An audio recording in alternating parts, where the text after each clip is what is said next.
Assalamualaikum warahmatullahi wabarakatuh. Perkenalkan, nama saya Agung Kuncoro, NPM 1901011005 dari jurusan Pendidikan Agama Islam, Fakultas Tarbiyah dan Ilmu Keguruan Institut Agama Islam Negeri Metro. Jadi video ini dibuat untuk memenuhi tugas mata kuliah Al-Quran Hadis dan pembelajarannya. Pada video kali ini saya akan memberikan penjelasan mengenai penerapan strategi learning contract dalam pembelajaran Al-Quran dan Hadis di TPA Aisyah, Kelurahan Iring Mulyo, Kecamatan Metro Timur, Kota Metro.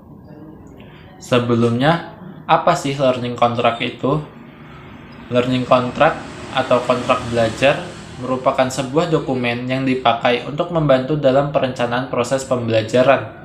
Learning contract ini merupakan persetujuan tertulis yang didiskusikan antara pendidik dan peserta didik bahwa suatu aktivitas tertentu akan dilakukan untuk mencapai suatu sasaran atau tujuan pembelajaran tertentu. Strategi learning contract merupakan salah satu strategi yang digunakan dan dikembangkan oleh pendidik untuk mengidentifikasi berbagai kebutuhan peserta didiknya dalam pembelajaran dan berbagai aktivitas yang ingin dilakukan peserta didik untuk memenuhi kebutuhannya.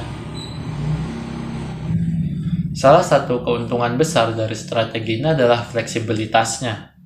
Sebuah kesalahan apabila menganggap strategi learning contract ini hanya berlaku sebagai disiplin ilmu atau untuk dipakai hanya untuk karakter peserta didik tertentu.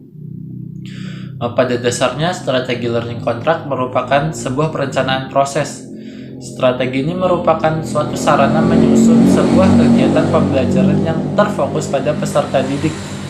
Karena faktor itulah, strategi learning contract sangat tepat atau sangat cocok untuk merancang proyek dan tugas yang sebagian besar ditunjukkan sendiri untuk dipakai dalam pembelajaran yang mana peserta didik berasal dari berbagai latar belakang serta dalam menyesuaikan pembelajaran terhadap kebutuhan dan minat peserta didik. Pembelajaran Al-Quran dan Hadis merupakan salah satu dari upaya untuk mempersiapkan peserta didik sejak dini untuk memahami dan terampil dalam melaksanakan serta mengamalkan isi kandungan Al-Quran dan Hadis melalui proses pembelajaran.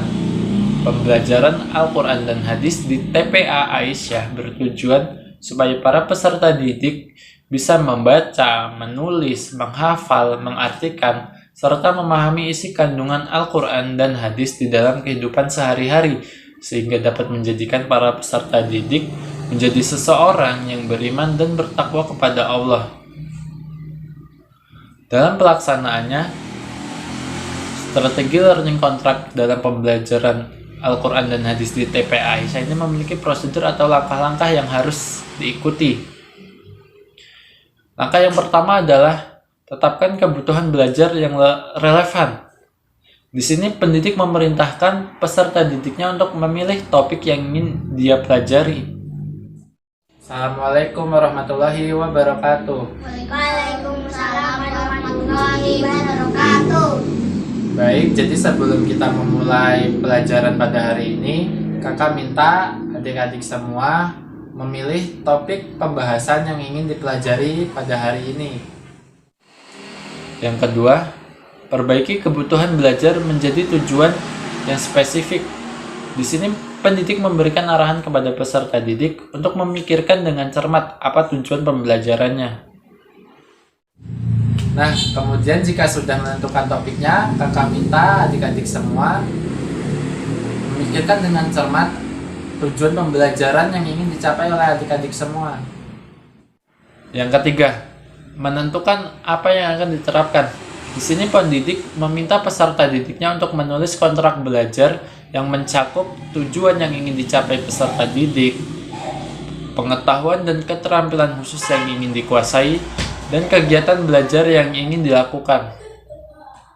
Jika sudah, sekarang adik-adik tulis kegiatan pembelajaran seperti apa yang ingin dilakukan, tujuan pembelajarannya, kemudian pengetahuan dan keterampilan apa yang ingin adik-adik kuasai. Yang keempat, menentukan kriteria penilaian. Di sini, pendidik menanyakan kepada peserta didiknya bagaimana kriteria penilaian yang diinginkan oleh peserta didik. Sekarang kakak minta adik-adik tentuin ingin proses penilaiannya tuh kriteria penilaiannya seperti apa. Yang kelima, meninjau kontrak pembelajaran. Pendidik meminta peserta didiknya untuk meninjau ulang kontrak pembelajaran yang sudah dibuat tadi. Sekarang adik-adik baca ulang atau tinjau ulang kontrak belajar atau yang tadi sudah adik-adik tulis. Apakah adik-adik sudah yakin mengenai kontrak pembelajaran yang akan kita lakukan ke depannya? Yang keenam, melaksanakan kontrak. Apabila semua langkah-langkah yang tadi sudah dilakukan, maka langkah yang terakhir adalah melaksanakan kontrak dan melaksanakan pembelajaran sesuai dengan apa yang sudah dipersetujui sebelumnya. Mungkin itulah tadi penjelasan dari saya mengenai penerapan strategi learning contract dalam pembelajaran Al-Quran dan Hadis di TPA Aisyah, Kelurahan Iring Mulyo, Kecamatan Metro Timur, Kota Metro. Mohon maaf atas segala kesalahan dan kekurangan yang saya lakukan. Saya akhiri. Wassalamualaikum warahmatullahi wabarakatuh.